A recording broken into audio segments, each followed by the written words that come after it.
నమస్తే మిత్రులారా, నేను మీ జర్నలిస్ట్ శంకర్ని. ఇవాళ సుప్రీంకోర్టు చాలా కీలకమైనటువంటి తీర్పు ఇవ్వడం జరిగింది. ఏదైతే 10 మంది ఎమ్మెల్యేలు బీఆర్ఎస్ పార్టీలో గెలిచి అధికారం మారిన తర్వాత కాంగ్రెస్ పార్టీలోకి చేరినటువంటి 10 మంది ఎమ్మెల్యేలకు సంబంధించినటువంటి అనర్హత వేటు విషయం మీద చాలా కీలకమైనటువంటి తీర్పు ఇవ్వడం జరిగింది. 3 నెలల సమయం లోపల ఆ ఎమ్మెల్యేల మీద నిర్ణయం తీసుకోవాలని చెప్పేసి స్పీకర్ గారిని నిర్దేశించడం జరిగింది. మరి ఈ కేసు మొదటి నుంచి ఫాలో అవుతున్నారు. అసలు ఈ కేసు ఒక తెలంగాణ రాష్ట్ర రాజకీయాలను ఒక కుదిపేసిందని చెప్పొచ్చు. ఎందుకంటే బీఆర్ఎస్ పార్టీ చాలా ఛాలెంజింగ్గా తీసుకున్నది. పార్టీ మారినటువంటి ఎమ్మెల్యేల విషయంలో చాలా సీరియస్గా ఫోకస్ చేసింది. ఫస్ట్ స్పీకర్ గారికి కంప్లైంట్ చేసిరు పార్టీ మారిన ఎమ్మెల్యేల మీద. దాని తర్వాత స్పీకర్ గారు రెస్పాండ్ కాకపోతే హైకోర్టు సింగిల్ బెంచ్కి పోయారు. సింగిల్ బెంచ్ బీఆర్ఎస్ పార్టీకి కౌశిక్ రెడ్డికి అనుకూలంగా తీర్పిస్తే దాని తర్వాత అక్కడ నుంచి వాళ్ళు ప్రభుత్వము డివిజన్ బెంచ్కి పోయింది. డివిజన్ బెంచ్లో బీఆర్ఎస్ పార్టీకి వ్యతిరేకంగా తీర్పు వస్తే సింగిల్ బెంచ్ ఇచ్చినటువంటి తీర్పును డివిజన్ బెంచ్ స్టే ఇస్తే దాన్ని సవాల్ చేస్తూ సుప్రీంకోర్టుకు పోయారు. సుప్రీంకోర్టులో మొదటి నుంచి ఈ కేసులో కేసు అడ్వకేట్ ఆన్ రికార్డ్ అనేటువంటి మోహిత్ రావు గారే ఈ కేసుని డీల్ చేస్తూ ఉన్నారు. ఫస్ట్ నుంచి ఆయననే ఈ కేసులో ఉన్నారు. సో కాబట్టి ఆయన అడిగి తెలుసుకుందాం, సుప్రీంకోర్టులో ఏ రకమైనటువంటి సుదీర్ఘ వాదనలు జరిగినాయి, అసలు ఇవాళ supreme court chief justice BR Gavai garu ఇచ్చినటువంటి తీర్పు ఎవరికి అనుకూలం, స్పీకర్ గారిని ఆదేశించినట్ట లేకపోతే నిర్దిష్ట సమయం అని చెప్పేసి 3 నెలల సమయం పెట్టిన వెనుక ఉన్నటువంటి వ్యవహారం ఏంటి, ఎలా ఉండబోతా ఉన్నది, భవిష్యత్తులో స్పీకర్ ఎలాంటి నిర్ణయం తీసుకుంటే ఎలాంటి లీగల్ పాయింట్స్ ఎట్లా ఉండబోతా ఉన్నాయి అనేది మనం వారితో మాట్లాడేటువంటి ప్రయత్నం చేద్దాం. హాయ్ మోహిత్ గారు, సుప్రీంకోర్టు ఇచ్చినటువంటి తీర్పును మనం చూస్తే 3 నెలల లోపల ఎమ్మెల్యేల మీద నిర్ణయం తీసుకోవాలని చెప్పేసి స్పీకర్ గారిని ఆదేశించినట్ట నిర్దేశించినట్ట ఏం చేసినట్టు అండి? ఈరోజు సుప్రీంకోర్టు గౌరవ ప్రధాన న్యాయమూర్తి గారు హిస్టారికల్ జడ్జిమెంట్ ఇవ్వడం జరిగింది. It becomes a land జడ్జిమెంట్. ఎందుకంటే స్పీకర్ కి అర్లియర్ కూడా ఇంతకుముందు కేశవ చంద్ర కేసులో డైరెక్షన్ ఇవ్వడం జరిగింది. సో ఈ కేసులో ఇది డైరెక్షన్ ఇది సుప్రీంకోర్టు స్పీకర్ కి 3 months లో డిసైడ్ చేయమని డైరెక్షన్ ఇవ్వడం జరిగింది. ఒకవేళ ఎవరైనా ఎమ్మెల్యేస్ దీన్ని ప్రొట్రాక్ట్ చేసిన డిలే చేసిన వాళ్ళకి అగెయిన్స్ట్ ఇన్ఫ్లుయెన్స్ డ్రా చేయాలని అది కూడా డైరెక్షన్ ఇవ్వడం జరిగింది. ఫస్ట్ మనం కేసు ఫ్యాక్ట్స్ లో చూసుకుంటే case has been allowed. So ఒకసారి కేసు అలవ్ అయింది అంటే పాడి కౌశిక్ రెడ్డి అండ్ కేటీఆర్ గారు ఫైల్ చేసిన కేసుని సుప్రీంకోర్టు అలౌ చేసి వారి ఫేవర్ లో డైరెక్షన్స్ ఇవ్వడం జరిగింది. So therefore this is against MLAs and this judgement is in favour of Padi Kaushik Reddy గారు అండ్ కేటీఆర్ గారు. ఓకే, అంటే ఇక్కడ స్పీకర్ గారికి ఆదేశాలు జారీ చేసినట్టు అనుకోవచ్చా? స్పీకర్ గారికి 3 నెలల లోపల మస్ట్గా నిర్ణయం తీసుకోవాల్సిందే అని సుప్రీంకోర్టు చెప్పినట్టే అనుకోవాలనా? So first we have to understand one thing. Speaker కి ఎటువంటి కాన్స్టిట్యూషనల్ ప్రివిలేజెస్ లేవు అని జడ్జిమెంట్ లో సుప్రీంకోర్టు స్పష్టం చేయడం జరిగింది. So speaker is a judicial tribunal. ఒక ఎన్సిఎల్టీ, ఒక ఎన్జిటి, ఒక కన్స్యూమర్ ఫోరం ఎలానో స్పీకర్ కూడా ఒక ట్రిబ్యునల్ అండ్ స్పీకర్ కి డైరెక్షన్స్ ఇవ్వడం జరిగింది.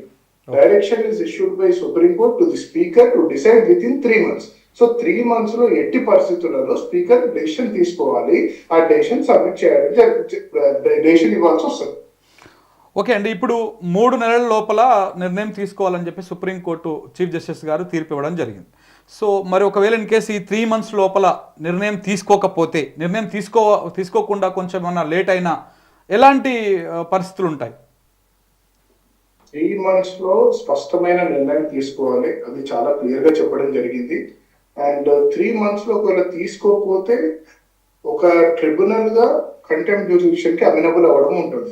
అండ్ ఒక similar case Manilal Bora Singh case అని కేసు ఉన్నది. ఆ కేసులో ఇట్లనే స్పీకర్ సుప్రీంకోర్టు డైరెక్షన్స్ వైలేట్ చేస్తే సుప్రీంకోర్టు కంటెంప్ట్ నోటీసెస్ ఇచ్చింది స్పీకర్ కి అండ్ స్పీకర్ ని ప్రవేశపెట్టడం జరిగింది సుప్రీంకోర్టులో. సో ఈ కేసు కూడా దాని సిమిలర్ కేసు. సో అంత పవర్ కూడా సుప్రీంకోర్టు ఉందని నేను చెప్తాను. అంటే స్పీకర్ గారికి కాన్స్టిట్యూషనల్ ప్రొటెక్షన్ ఏముండదా కోర్టుల నుంచి ఇలాంటి వ్యవహారాలలో? Against any inaction Supreme Court and High Courts have power of judicial review. This is very much clear. And ఈ present judgment లో కూడా స్పీకర్ జుడిషియల్ రివ్యూ కి అమినబుల్ అని రాయడం జరిగింది, ఆ డైరెక్షన్స్ ఇవ్వడం జరిగింది. అండర్ ఆర్టికల్ 226, 227 హైకోర్ట్ కి and under article 32 supreme Court కి. ఎందుకు అంటే స్పీకర్ ఇక్కడ లెజిస్లేచర్ కెపాసిటీలో లేరు, ఇక్కడ జ్యుడిషియల్ కెపాసిటీలు ఉన్నారు, ఒక కేసు నిర్ణయిస్తున్నారు. అందుకనే ఆ జ్యుడిషియల్ కెపాసిటీలు ఉన్నారు కాబట్టి వారికి ప్రివిలేజెస్ వర్తించవు. అది కియోటో బొలహాన్ అని ల్యాండ్ మార్క్ జడ్జిమెంట్ 1993లోనే చెప్పడం జరిగింది. దాన్ని రీట్రేట్ చేసుకుని speaker is అమెనబుల్ to judicial review, therefore supreme court ఇచ్చిన డైరెక్షన్స్ స్పీకర్ అమలు పరచాల్సి వస్తుంది. ఇప్పుడు ఒకటి మోహిత్ గారు ఒక క్లారిటీ ఇవ్వండి. ఇప్పుడు స్పీకర్ గారు నిర్ణయం తీసుకోవాలని మాత్రమే సుప్రీంకోర్టు చెప్పింది. అయితే వేటు వేస్తారా వేటు వెయ్యరా అనేది కంప్లీట్ స్పీకర్ పరిధిలోని అంశం. అది అంటే ఈ ఎమ్మెల్యేల 10 మంది ఎమ్మెల్యేలు ఎవరైతే పార్టీ మారిరో ఈ 10 మంది ఎమ్మెల్యేల మీద వేటు పడుతుందా, వేటు పడకుండా కూడా స్పీకర్ ఏమైనా నిర్ణయాలు తీసుకునేటువంటి అవకాశాలు ఏమైనా కనపడతా ఉన్నాయి? సో సుప్రీంకోర్టు స్పీకర్ ని 3 months లో డెసిషన్ తీసుకున్నప్పుడు అది ఎటువంటి డెసిషన్ ఉంటుంది అనేది దాని ట్రయల్ మీద డిపెండ్ అయ్యింది. ఎవిడెన్స్ రీడ్ చేయాలి, వాళ్ళు రీడింగ్స్ ఫైల్ చేయాలి, అవన్నీ పరిగణలోకి తీసుకున్నాక స్పీకర్ డెసిషన్ కి రావడం జరుగుతుంది. కానీ స్పీకర్ డెసిషన్ వచ్చిన తర్వాత అది ఎటు సైడ్ అయినా కావచ్చు, ఆ డెసిషన్ వచ్చిన తర్వాత హైకోర్టుకి వెళ్ళే ఉద్దేశంలో ఎనీ పార్టీ వెళ్ళొచ్చు. ఏ పార్టీ అంటే ఒకవేళ బీఆర్ఎస్ వాళ్ళకి అగేన్స్ట్ వచ్చినా వాళ్ళు వెళ్ళొచ్చు, కాంగ్రెస్ వాళ్ళకి ఎమ్మెల్యేస్ అగేన్స్ట్ వచ్చినా వాళ్ళు వెళ్ళొచ్చు. సో హైకోర్టుకి జ్యుడిషియల్ రివ్యూ ఉంటుంది అండ్ సుప్రీంకోర్టు క్లియర్ గా డెసిషన్ 3 months లో తీసుకోమని చెప్పడం జరిగింది. ఒకటండి, ఇప్పుడు ఈ 3 months లోపల సుప్రీంకోర్టు తన జడ్జిమెంట్లో కూడా చెప్పడం జరిగింది. బిఆర్ గవాయ్ గారు కూడా ఏమని చెప్పారు, ఎమ్మెల్యేలు ఈ 10 మంది ఎమ్మెల్యేలు ఎవరైతే ఉన్నారో ఈ 10 మంది ఎమ్మెల్యేలకు 3 నెలల కంటే ఒక్కరోజు కూడా ఎక్స్ట్రా టైం ఇవ్వడానికి లేదు, అది అలో చెయ్యము అని చెప్పారు. అంటే దాని అర్థం ఏంటి? ఆ 3 months లోపల స్పీకర్ డిసైడ్ చేయాలి. డిసైడ్ చేసి ఒక డెసిషన్ పాస్ చేయాలి స్పీకర్. ఆ 3 months లో చేయకపోతే అది కంటెంప్ట్ ఆఫ్ కోర్ట్ అవుతుంది, వైలేషన్ ఆఫ్ సుప్రీంకోర్టు ఆర్డర్ అవుతుంది. అంటే ఈ లెక్క ప్రకారము 200% రేపు ఈ 3 months లోపల, అంటే ఇది 31 జూలై అంటే ఆల్మోస్ట్ ఆగస్ట్ 1 నుంచి కౌంట్ చేసుకుంటే ఆగస్టు, సెప్టెంబర్, అక్టోబర్ 31 వరకల్లా కంప్లీట్గా ఈ నిర్ణయం అయితే తీసేసుకోవాలి. అక్టోబర్ మంత్ ఎండ్ వరకు తీసుకోవాలి. అక్టోబర్ ఎండింగ్ వరకు 100% ఒక డెసిషన్ లోకి రావాలి. అది అక్టోబర్ 31 కి 90 days 3 months అయిపోతాయి. సో అంత లోపల ఒక డెసిషన్ స్పీకర్ తీసుకోవాల్సి వస్తుంది. అంటే ఇప్పుడు ఈ ఆర్డర్స్ అన్ని స్పీకర్ని ఆదేశించినట్టుగానే ఉన్నాయి. ఈ టైం బాండ్ ఫిక్స్ చేసి ఈ టైం బాండ్లో మీరు తీసుకోవాలని చెప్పినట్టే కదా, 100% స్పీకర్ని ఆదేశించినట్టే కదా. ఇప్పుడు సుప్రీంకోర్టు చాలా స్పష్టంగా ఎలాబరేట్ గా 73 పేజీ జడ్జిమెంట్ రాయడం జరిగింది. దాంట్లో స్పీకర్ కి డైరెక్షన్ ఇవ్వచ్చా ఇవ్వలేదా, ఇంతకుముందు కేసులలో ఇచ్చారా లేదా, అవన్నీ పరిగణలోకి తీసుకున్న తర్వాత we direct the speaker to decide the disqualification petitions within period of 3 months అని చెప్పడం జరిగింది. So it is 100% direction and ఇది స్పీకర్ ఒక జ్యుడిషియల్ ట్రిబ్యునల్ అని దీని రెఫరెన్స్ గురించి చెప్పడం జరిగింది. సో ట్రిబ్యునల్ కి డైరెక్షన్ సుప్రీంకోర్టు ఇవ్వచ్చు. సో ఆ రీజనింగ్ అంతా ఇచ్చుకుంటూ ఫైనల్ డైరెక్షన్స్ ఇవ్వడం జరిగింది. ఇంకొకటి అండి, అంటే జడ్జిమెంట్ ఇస్తున్న సందర్భంగా బిఆర్ గవాయ్ గారు కొన్ని ఆర్టికల్స్ని ప్రస్తావించడం జరిగింది. ఆర్టికల్ 136 ప్లస్ ఆర్టికల్ 226, 227ని ప్రస్తావించడం జరిగింది. అంటే దేనికోసమో ఆ ఆర్టికల్స్ని ప్రస్తావించారు అక్కడ? అంటే ఇప్పుడు స్పీకర్ కి జ్యుడిషియల్ రివ్యూకి అమినబుల్ కాదా అన్న క్వశ్చన్ వచ్చినప్పుడు అండర్ ఆర్టికల్ 226 కి హైకోర్టు కి జ్యుడిషియల్ రివ్యూ చేసే ఆస్కారం ఉంటుంది, పవర్ ఉంటుంది. That is power given in the constitution. And 227 అంటే superintendence of the High Court on its lower courts. అంటే ఇప్పుడు హైకోర్టు ఒక లోవర్ కోర్టు, జిల్లా కోర్టు మీద ట్రిబ్యునల్ పైన సూపరింటెండెన్స్ ఉంటుంది. అందుకు ఆర్టికల్ 226, 227 ప్రస్తావించడం జరిగింది. And under article 136 Supreme Court కి any order pass by any court under article 136 Supreme Court కి పవర్ ఉంటుంది to interfere with the order. So ఇది ఏదైనా పేటెంట్ ఇల్లీగాలిటీ ఉన్నా, మ్యాలఫైడే ఉన్నా, ఇవన్నీ ఏమైనా ఉంటే జ్యుడిషియల్ రివ్యూ అమినబుల్, స్పీకర్ డెసిషన్ పైన రివ్యూ చేయొచ్చు. అందుకనే ఇవన్నీ ప్రస్తావించడం జరిగింది. ఇంకొకటి అండి మోహిత్ గారు, ఇక్కడ జడ్జిమెంట్ ఇస్తున్న సందర్భంగా హైకోర్టు సింగిల్ బెంచ్ ఇచ్చినటువంటి తీర్పుని సుప్రీంకోర్టు ప్రధాన న్యాయమూర్తి అయినటువంటి బిఆర్ గవాయ్ గారు సమర్థించడం జరిగింది. ఆ సింగిల్ బెంచ్ ఇచ్చినటువంటి తీర్పును సమర్థించడం జరిగింది. అలాగే డివిజన్ బెంచ్ ఇచ్చినటువంటి స్టే ఆర్డర్ని తోసిపుచ్చడం జరిగింది. ఆ సందర్భంగా కొన్ని కీలక వ్యాఖ్యలు కూడా చేసినట్టున్నారు. ఏం చేశారు స్పష్టంగా చెప్పండి ఒకసారి. సుప్రీంకోర్టు జడ్జిమెంట్ డెలివరీ చేసేటప్పుడు ఏమన్నారంటే, సింగిల్ జడ్జి ఏమన్నారు, 4 weeks లోపల స్కెడ్యూల్ పెట్టండి అని అన్నారు సెక్రటరీ గారు. సో అక్కడ టైం బౌండ్ కూడా ఇంకా ఫిక్స్ చేయలేదు, షెడ్యూల్ కే 4 weeks ఇచ్చారు. దానిపైన అసెంబ్లీ సెక్రటరీ అపీల్ ఫైల్ చేయడం జరిగింది. అపీల్ ఫైల్ చేస్తే లేదు సుప్రీంకోర్టు కి సింగిల్ జడ్జి ఆర్డర్ ని కొట్టేసింది డివిజన్ నుంచి, కొట్టేసుకుంటూ లేదు మేము డైరెక్షన్ ఇవ్వము, స్పీకరే రీజనబుల్ టైంలో చేయాలి అని ఒక ఆర్డర్ పాస్ చేయడం జరిగింది. దానిపైన మేము ఎస్ఎల్పి ఫైల్ చేశాము అండ్ 7 మంది ఎమ్మెల్యేలకు రిట్ పిటిషన్ ఫైల్ చేయడం జరిగింది.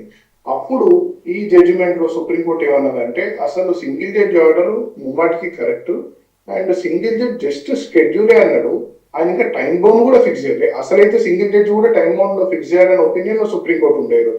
సో అది టైం బౌండ్ కూడా ఫిక్స్ చేయలేదు. అలాంటప్పుడు సెక్రటరీ ఎందుకు అప్పీల్ ఫైల్ చేశారు అండ్ డివిజన్ బెంచ్ ఆఫ్ హైకోర్టుకి అసలు ఎటువంటి ఆస్కారం లేదు సెటిసైడ్ చేయడానికి సింగిల్ జడ్జి ఆర్డర్ ని. అటువంటి ఆర్డర్ సెటిసైడ్ చేసింది కాబట్టి డివిజన్ బెంచ్ తప్పు చేసింది అని సుప్రీంకోర్టు స్పష్టం చేయడం జరిగింది. ఇంకొక మాట కూడా అన్నారండి జస్టిస్ గవాయ్ గారు అంటూ, మేమే ఎమ్మెల్యేల మీద వేటేసే వాళ్ళము కానీ రాజ్యాంగాన్ని ఉల్లంఘించినట్టు అవుతుంది కాబట్టి మేము స్పీకర్ గారికి ఆ పార్ట్ వదిలేస్తున్నాం అన్నటువంటి విధంగా మాట్లాడడం జరిగింది. ఎగ్జాక్ట్గా ఆ పదం ఏమని మాట్లాడారో చెప్తారా? సో రాజేంద్ర సింగ్ రాణా జడ్జిమెంట్ ఉంది, దాంట్లో ఇట్లనే 10 కాలం అయ్యే టైంకి నిర్ణయం తీసుకోలేదు ఇంకా స్పీకర్. సుప్రీంకోర్టు పోతే సుప్రీంకోర్టు అండర్ ఆర్టికల్ 142 ఏమన్నదంటే ఇంత టైం వృధా అయిపోయింది కాబట్టి మళ్ళీ మేము స్పీకర్ పంపిస్తే న్యాయం జరగదు, అందుకనే వీళ్ళు on the face of it disqualify అయ్యారు కాబట్టి వీళ్ళని మేము డిస్క్వాలిఫై ఇక్కడనే చేసేస్తామని సుప్రీంకోర్టు చేయడం జరిగింది గతంలో. సో మేము అదే ప్రేయర్ కోరడం జరిగింది, ఇంత టైం అయింది కాబట్టి చెయ్యండి అంటే. దానికి సుప్రీంకోర్టు ఏమన్నారంటే అసలు డ్యూటీ స్పీకర్ అది నిర్ణయించాల్సిన డ్యూటీ అండ్ ఇక్కడ 10 కాలం ఇంకా 3.5 years ఉంది కాబట్టి మేము స్పీకర్ కి 3 months టైం ఇస్తున్నాము.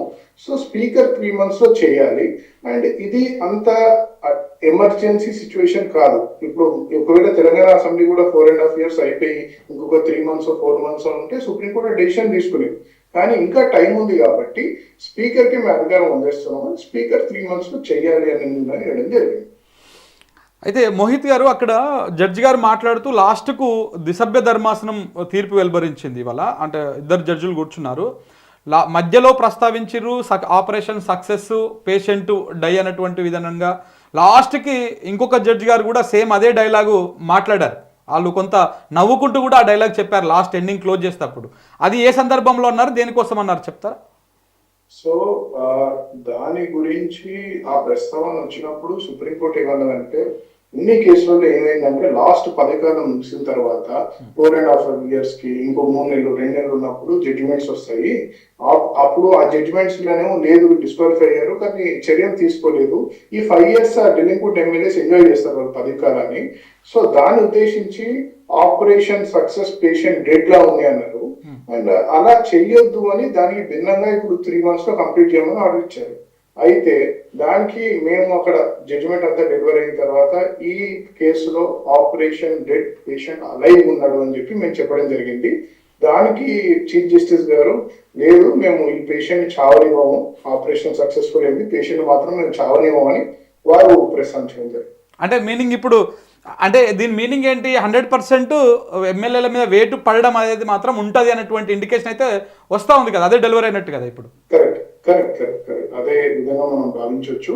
అండ్ ఒక్కసారి స్పీకర్ డెసిషన్ 3 months లో తీసుకుంటే హైకోర్టులో అది ఎక్కువ సమయం పట్టదు, హైకోర్టులో తొందరగానే డిసైడ్ అవుతుంది, ఎందుకంటే సుప్రీంకోర్టు ఈ వ్యూలో ఆల్రెడీ చెప్పడం కాబట్టి అది హైకోర్టు డివిజన్ బెంచ్ ముందరికి వస్తుంది, హైకోర్టు డివిజన్ బెంచ్ కూడా తొందరగా చేస్తుంది.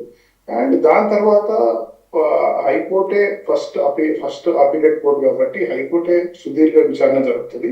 దాని తర్వాత ఒకవేళ దాంట్లో ఏమైనా పేటెంట్ ఎర్రర్ ఉంటే సుప్రీంకోర్టు జోక్యం చేసుకోవడం జరుగుతుంది. మోహిత్ గారు ఒకటి ఇంకా అంటే కోర్ట్ సెషన్ మనం పక్కన పెడితే లీగల్ పాయింట్స్ లీగల్ ల్యాబ్స్ ఏమైనా ఉన్నాయో అవి మాట్లాడదాము. ఇప్పుడు ఇన్ కేసు స్పీకర్ గారు ఈ 3 months లోపల ఎస్ఆర్ నో ఏదో ఒక డిసిషన్ అయితే తీసుకోవాలి, తీసుకున్న తర్వాత ఏ పార్టీకి నచ్చకపోయినా హైకోర్టుకి వెళ్ళేటువంటి అవకాశం ఉంటుందని మీరు చెప్పారు ఇంతకుముందు. ఇప్పుడు ఇన్ కేసు ఒకవేళ కనుక ఎమ్మెల్యేల మీద వేట్ అయ్యకుండా అనర్హత వేట్ అయ్యకుండా వాళ్ళని సమర్థిస్తూ స్పీకర్ గారు నిర్ణయం తీసుకుంటే బీఆర్ఎస్ లీగల్ ఫైట్ ఎలా ఉండబోతా ఉంది? ఒకవేళ వాళ్ళు డిస్క్వాలిఫై కాలేదు అని చెప్పి స్పీకర్ డెసిషన్ ఇస్తే దానికి 100% అప్పీల్ చేయడం జరుగుతుంది. ఎందుకంటే మా దగ్గర యాంపుల్ ఎవిడెన్స్ ఉంది వాళ్ళ పార్టీ మారారు, వాళ్ళు డిస్క్వాలిఫై చేయాలి అని. సో కొన్ని supreme court judgements party voluntary leaving of the membership అని పారా2 షెడ్యూల్ చూసుకుంటే వాలంటరీగా తాను విడిచిపెట్టినప్పుడు వాళ్ళ డిస్క్వాలిఫికేషన్ కి పరిధిలోకి వస్తారని సుప్రీంకోర్టు జడ్జిమెంట్స్ చాలా ఉన్నాయి. కండువా కప్పున ఒక లెటర్ పార్టీ ఉద్దేశాలకు అగేన్స్ట్ గా లెటర్ ఇచ్చిన సో ఈ చాలా పారామీటర్స్ ఉన్నాయి. ఈ పారామీటర్స్ ఏం చేసినా కూడా వాళ్ళ పార్టీ సభ్యత్వాన్ని వాళ్ళే వదులుతున్నారు అనే మీనింగ్ లోకి వస్తుంది. సో మేము కలెక్ట్ చేసి ఇచ్చిన ఎవిడెన్స్ ఆ కేసులోకి డైరెక్ట్ గా ఫిట్ అవుతుంది. సో అందుకనే వాళ్ళు డిస్క్వాలిఫై అవుతారని మా నమ్మకం. ఒకటండి మోహిత్ గారు, ఇప్పుడు అంటే ఒక్క దానం నాగేందర్ ఒక్కడు అంటే అన్ని విధాలుగా దొరికిపోయిండు. ఎందుకంటే ఎమ్మెల్యేగా బీఆర్ఎస్ పార్టీలో పోటీ చేశారు, అక్కడ ఆయన ఎంపీగా కాంగ్రెస్ నుంచి కంటెస్ట్ చేసింది కాబట్టి దొరికిపోయిండు. కానీ కడియం శ్రీహరి విషయంలో కానీ, తెల్లం వెంకట్రావు విషయంలో కానీ, మిగతా 7 ఎమ్మెల్యేల విషయంలో కానీ డైరెక్ట్గా పార్టీలో మారినట్టు కొంతమంది ఉన్నా కొంతమంది లేవు, మేము దేవుని కండువాలు వేసుకున్నామని చెప్పేసి సమర్థించుకున్నటువంటి వాళ్ళు ఉన్నారు. At the same time Gudem Mahipal Reddy గారు కానీ, అట్లు గద్వాల ఎమ్మెల్యే కృష్ణమోహన్ రెడ్డి గారు కానీ ఇద్దరు కూడా మేము బీఆర్ఎస్ పార్టీలోనే ఉన్నాము, కొనసాగుతున్నామని అఫిడవిట్ కూడా సుప్రీంకోర్టులో దాఖలు చేశారు. ఇది ఎలా ఉండబోతా ఉంది? వీళ్ళ మీద చర్యలు తీసుకునేటువంటి అవకాశం ఉంటుందా? వీళ్ళ మీద వేటు పడేటువంటి అవకాశం ఉంటుందా? లేకపోతే వీళ్ళకి ఏమైనా ఎగ్జంప్షన్ వస్తుందా? ఫస్ట్ ఆఫ్ ఆల్ ఒక పర్సన్ ఒక పార్టీ టికెట్ తో గెలిచిన తర్వాత వేరే పార్టీ టికెట్ తో కంటెస్ట్ చేశారంటే that is an open and shut case. Adjudication కూడా అవసరం లేదు, ఎవిడెన్స్ ట్రయల్ ఏది అవసరం. It's an open and shut case. ఇంకొక కేసులో వారి డాటర్ కి క్యాన్వస్ చేశారు, క్యాన్వసింగ్ లో ఫోటోగ్రాఫ్స్ ఉన్నాయి, వీడియోస్ ఉన్నాయి, కండువా కప్పు ఉంది. So even that is an open and shut case. మిగతా 8 మందికి వాళ్ళు ఆనరబుల్ సీఎం తో ఫొటోస్ దిగడం జరిగింది, వాళ్ళ అఫీషియల్ రెసిడెన్స్ లో పోయి కలవడం జరిగింది. అగైన్ కలవడం తప్పు కాదు, కండువా వేసుకుని కలవడం తప్పు. So voluntary given up membership meaning లోకి కండువా వేసుకోవడంతో voluntary given up membership clear గా అట్రాక్ట్ అవుతుంది. సో అండ్ వాళ్ళు అసెంబ్లీ సిట్టింగ్స్ లో కూడా వాళ్ళ అపోజిషన్ సిట్టింగ్ లో కూర్చోలేదు. సో ఇవన్నీ ఎవిడెన్సెస్ ఉన్నాయి అండ్ పేపర్ రిపోర్ట్స్ చాలా వచ్చాయి, దానికి ఎక్కడ ఖండించలేదు ఎవరు. సో ఇవన్నీ చూసుకుంటే ఇవన్నీ వాళ్ళ ఇన్నోసెన్స్ ని ప్రూవ్ చేయవు అండ్ వాళ్ళు డెలింక్వెంట్ ఎమ్మెల్యేస్ గా భావించడం జరుగుతుంది. ఒకవేళ అంటే ఎమ్మెల్యేల మీద వేటు పడిందని అనుకుందాం, అంటే ఏవైతే ఇవన్నీ ఆధారాలు తీసుకొని స్పీకర్ గారు నిష్పక్షపాతంగా విచారణ చేసి ఈ 10 మంది ఎమ్మెల్యేల మీద వేటు వేస్తున్నట్టు ప్రకటించి ఉప ఎన్నికలకు రెడీ అవుతున్నట్టు గవర్నమెంట్ కూడా సంకేతాలు పంపిరని అనుకుందాం మనం. అలా అయినప్పుడు ఏదైతే వేటు పడినటువంటి ఎమ్మెల్యేలు మళ్ళీ లీగల్ కోసం మళ్ళీ ఫైట్ చేస్తారు హైకోర్టులో కానీ సుప్రీంకోర్టులో కానీ, వాళ్ళ వాదన కానీ వాళ్ళ కేసుగా నిలబడే అవకాశాలు ఏమైనా ఉంటాయా? ఓడిపోయిన వాళ్ళు అప్పీల్ చేస్తారంటే, ఎందుకంటే చాలా కష్టపడి ఎమ్మెల్యేలు అవుతారు. సో న్యాచురల్ వాళ్ళు అప్పీల్ ఫైల్ చేస్తారు, కానీ లీగల్ పారామీటర్స్ లోకి వాళ్ళ కేసు ఫిట్ కాదు. ఓకే, ఉదాహరణ కేసు టేకప్ చేసినప్పుడే దాని ఎవిడెన్స్ ఎంత స్ట్రాంగ్ ఉంది కేసు అనేది చూడడం జరుగుతుంది అడ్వకేట్ అన్నప్పుడు. సో నా opinion given in this case given circumstances లో వాళ్ళు voluntary giving up the membership of the political party ఎప్పుడో చేశారు. సో వాళ్ళకి వాళ్ళు అప్పీల్ ఫైల్ చేసినా వాళ్ళ కేసు నిలబడే ఛాన్సెస్ చాలా. ఇంకొకటి అండి, అంటే ఈ మొత్తం ప్రాసెస్ అయిపోవడానికి ఇది వేటు పడుతుందా, వేటు పడదా, వేటు పడినా పడకపోయినా ఈ మొత్తం లీగల్ ప్రాసెస్ మొత్తం అవడానికి ఎన్ని నెలల సమయం పట్టొచ్చు? ఒక 6 months పడుతుందా? స్పీకర్ 3 months లో ఇస్తే హైకోర్టు 1-2 months లో తేలిపోవడం జరుగుతుంది. సుప్రీంకోర్టు పేటెంట్ ఇల్లీగాలిటీ ఉంటేనే ఇంటర్ఫేర్ అవుతుంది. సో మోస్ట్ ప్రాబ్లీ 5-6 months లో బై ఎలక్షన్స్ వచ్చే ఛాన్సెస్ ఉంది. సో మీరు కాన్ఫిడెంట్గా చెప్తా ఉన్నారు కమింగ్ 6 months లోపల మనకు బై ఎలక్షన్స్ వస్తాయి అని. రైట్ అండి, థ్యాంక్ యూ వెరీ మచ్. చాలా విషయాలు చెప్పారు. సుప్రీంకోర్టులో ఉన్నటువంటి, అంటే మీరు అక్కడ ఉన్నారు కాబట్టి నేను లైవ్లో కూడా చూసినా, మీరు ఆ బెంచ్ మీద ఉన్నారు, కౌన్సిల్ బెంచ్ మీద కూడా ఉన్నారు. సో కాబట్టి ఇవన్నీ వివరాలు మీతోనే అడిగి తెలుసుకోవడం జరుగుతూ ఉంది. Thank you very much sir. Thank you. So ఇది సుప్రీంకోర్టులో ఈరోజు జరిగినటువంటి మొత్తం విచారణకు సంబంధించిన అంటే తీర్పు వెలువరిస్తున్నప్పుడు అక్కడ ఏం జరిగింది, జడ్జి గారు ఎలాంటి విషయాలను తీర్పులో పొందుపరిచారు, అట్ ద సేమ్ టైం ఈ 10 మంది ఎమ్మెల్యేల మీద ఎప్పటిలోపు వేటు పడేటువంటి అవకాశం ఉంది. స్పీకర్ అయితే కంప్లీట్గా సర్కిల్ అయిపోయిండు. స్పీకర్ ఇందులో ఇంకా ఏం ఛాన్స్ లేదు, ఇంకొక ఆప్షన్ లేదు. స్పీకర్ కంప్లీట్గా సర్కిల్ అయిపోయిండు. ఆయన 100% నిర్ణయం తీసుకోవాల్సిందే ఈ 3 months లోపల.